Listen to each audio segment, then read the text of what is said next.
Welcome to Business Leader Breakthroughs, where we help unlock the potential in you, your teams, and your business. I'm your host, Ryan Castle, along with Dr. Mike Ashby. We'll share insights, experiences, and stories on achieving breakthrough success in business and life.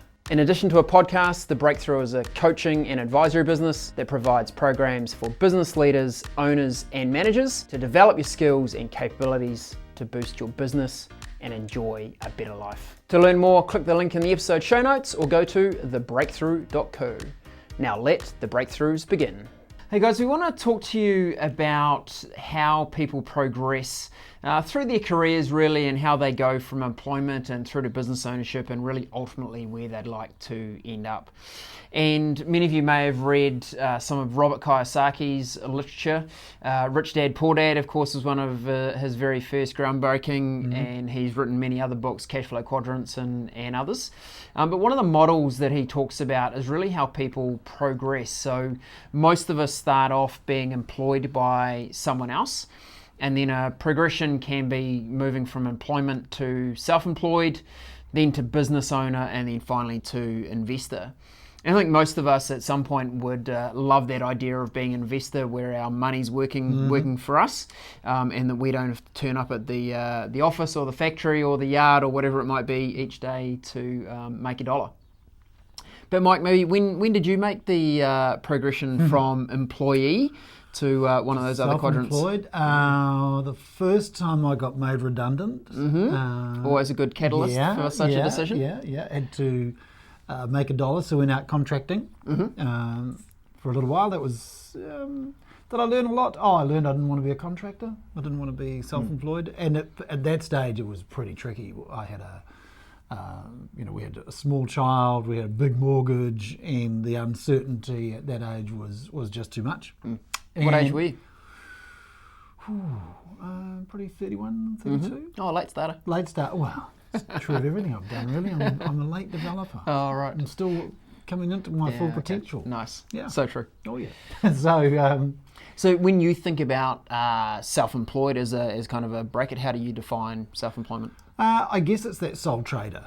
That's how I think about it. Well, that's how we should think about it. And look, it's that particular model where you're trading hours for money.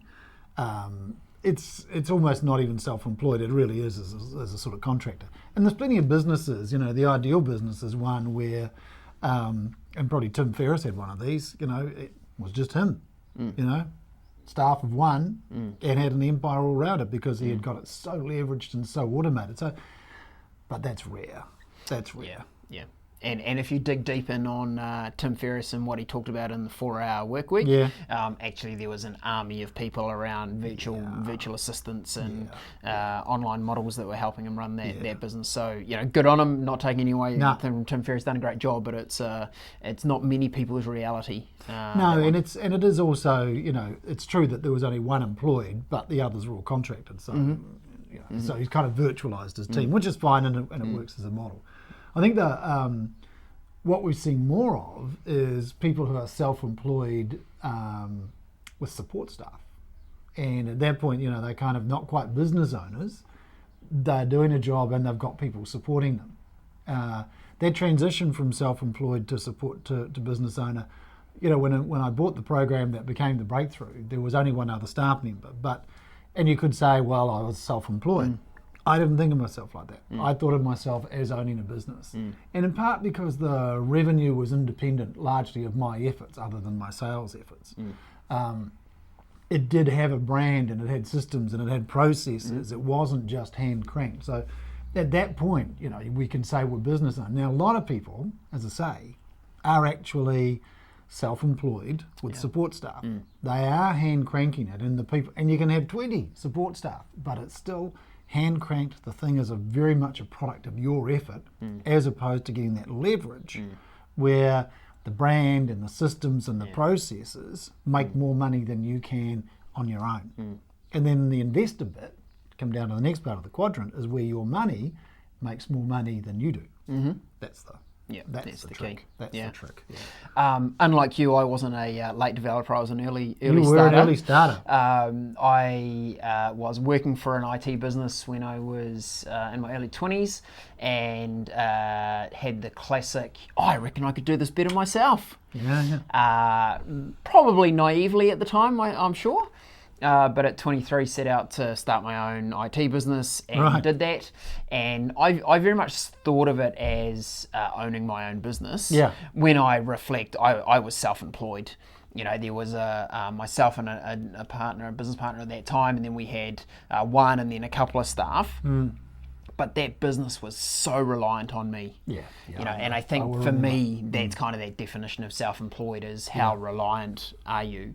And Robert Kiyosaki, I think, uses the example of self-employed as the doctor, the general practitioner, right? So yes, they have receptionists, yes, they have nursing staff, but ultimately, if they are not there doing appointments, not much money comes into the organisation. Right. So I think if the business is very reliant on you, whilst you might call yourself a business owner, you're, as you put it, Mike, self-employed with some helpers, support staff. Yeah, well, you were kind of 20 years ahead of your time in terms of going into business from employment. It's one of those kind of rules I've got, rule of 43. An amazing number of people, particularly men, I'd have to say, get to age 43, like I did, and go, I can do this myself. Or, life conspires to give them that opportunity. They kind of run out of runway at the corporate or whatever. Or they, as I often say, they look above them and all they see is assholes, and they think, right, I'll go and do my own thing. And that's where an amazing number of people. I guess it's because people have got a combination of, they've got experience, they've still got all their energy, they've got their kind of home and family life is sort of settled into at least a pattern of some security. And might have a bit of an asset base. At that point. And if they haven't overburdened themselves with a house they can't afford, then they've got some leeway to kind of go and create something, not just for themselves, but to run a business, which is a very different piece, as we say, from being self-employed. Yeah. And I think the other thing about the 43 is you feel like you've got some runway left. You can kind of go, hey, I've maybe got 5 or 10 years to really make this work, and then it'll be plenty of time to... Or 16 or 17. Yeah, or however many. Conversely, Kiyosaki talks about the business owner being a McDonald's franchise owner, where there is ultimate system and process for everything you do, from how you make the burger to how you train the staff to how you run the drive-through.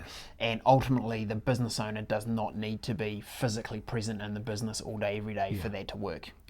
So I think that's what many of our clients are certainly looking for. And whilst they're not necessarily looking for a franchise model, they're really trying to create a business machine. And to a degree, they're kind of aspiring, they would say that they're aspiring to that investor status, where their investment in the business makes more money than they do.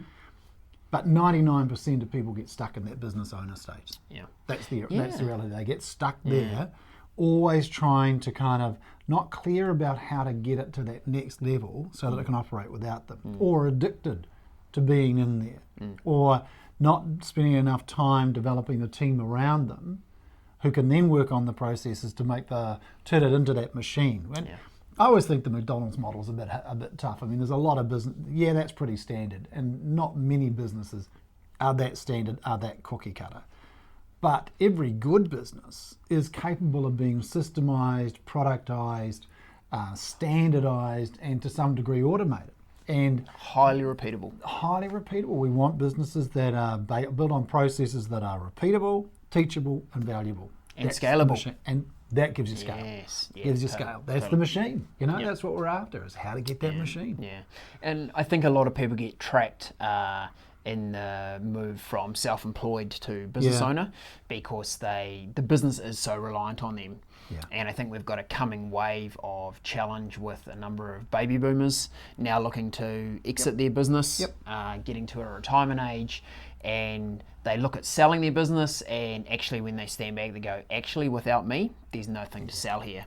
I hold all the key client relationships, I hold all the key supplier relationships, I kind of have lots of the IP for how the business works and the systems and the processes in my head, and the thought of someone else coming in and taking that over is just like, you know what, without you there's nothing here.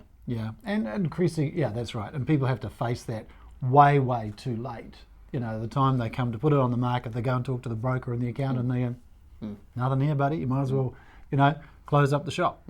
So, Mike, as some action that our listeners might be able to take if they thought they were identifying somewhere in that, maybe self-employed or business owner, but it's still a bit reliant on me, what would be some of the big leverage points they could look at to change that? I think the first thing they should do is simplify the business, because most often what keeps us trapped inside that business owner is the complexity of trying to run too many different bits. Some are historical, some are there because kind of balance and diversify and balance the risk, etc.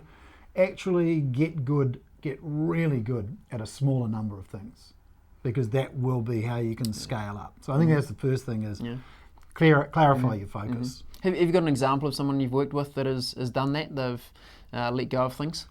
I'm trying to think. The most recent one was just a couple of days ago. It was an area of business they had been in for some years. I can't think of the name, but they had basically got to the point where they're saying, you know what, this is just going to tick along at this steady level of not much, and it's just more effort than it's worth. Yep. And in particular, it was what they would get from putting that same amount of effort into an area that they knew was growing. Opportunity cost. Yeah, opportunity cost. Right. So getting clear about that, we were talking about it this morning in our own board meeting about, what does a clinical, brutally focused, totally focused look like? You just kind of, if you don't get to that threshold, that's not going to happen. Yeah. We're going to put our effort into the product area or the opportunity area that's going to give us that kind of return. And so being clear about that, I think, is number one. Getting rid of the dross so that you can focus on the good stuff. I think second leverage point that comes very quickly after that is your people. Right. And in particular your managers. Because it's not enough to show people how you do stuff. If you want the business to grow, you're going to be doing things that you don't know how to do. So you need to have people who are in your mold. They share your values, they share your culture, they share your vision, but they're going to do things their way. And that could easily be a better way than you've done. So typically what happens in small businesses, those people come up from the floor. Yes. They've got technical background, they're super doers. I was running an AMP session the other day, and this great guy who's in this group, I love him. He just, the way he comes from the floor. Yep. He doesn't come from school.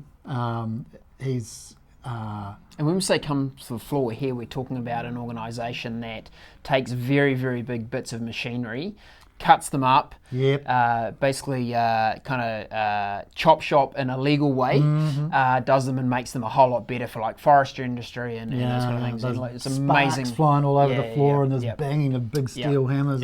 It's dirty and noisy, and that's where he comes from. And he was talking about what he's got to do with his supervisors and team leaders is what he's done, which is step up, step back, be less concerned. What he said? He said, they've got to learn to do less so they can get more done. I thought that was just a wonderful statement of the journey he's been on and the leverage, what he's adding to that business now that he has kind of redefined his role, not as a super doer or as a problem solver or a people fixer actually he's a manager. He's about helping get the best out of his team, making sure that the processes are working, getting people to work on processes, to stick to processes, so that you can get the product out on time, so that you can get invoiced and create that lovely consistency. That's the dream. He's really embraced things, what we talk about in our first module on the active management program, which is the active versus reactive. Probably used to be quite reactive, running around, solving problems, sorting things out, on the treadmill. And now by taking a more proactive approach, is starting to create a team around him that deals with things. They don't keep running to him all the time.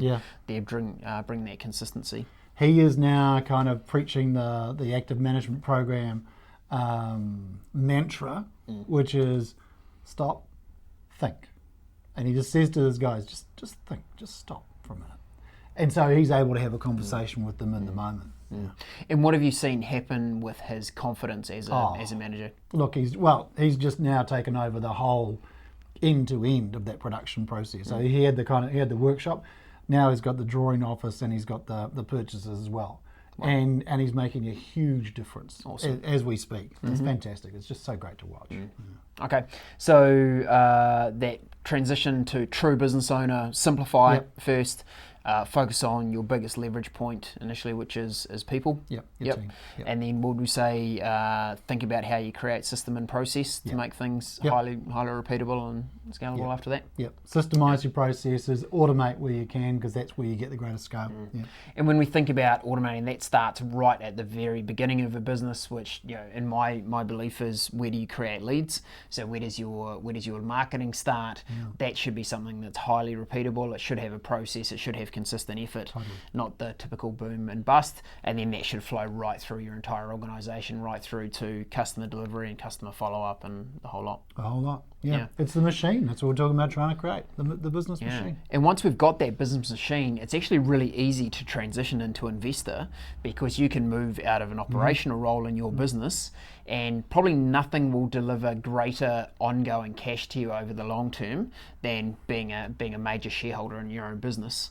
But you've got a lot of work to do to really create that business machine, and then you can move into the investor role. But look, I would recommend, if you're thinking about kind of building to sell, I would just tell you, assume you're going to be putting that money into another business, because you will not generate any returns equivalent to the dividends you get from a successful business, and I've seen that time and time again. So I think that's right.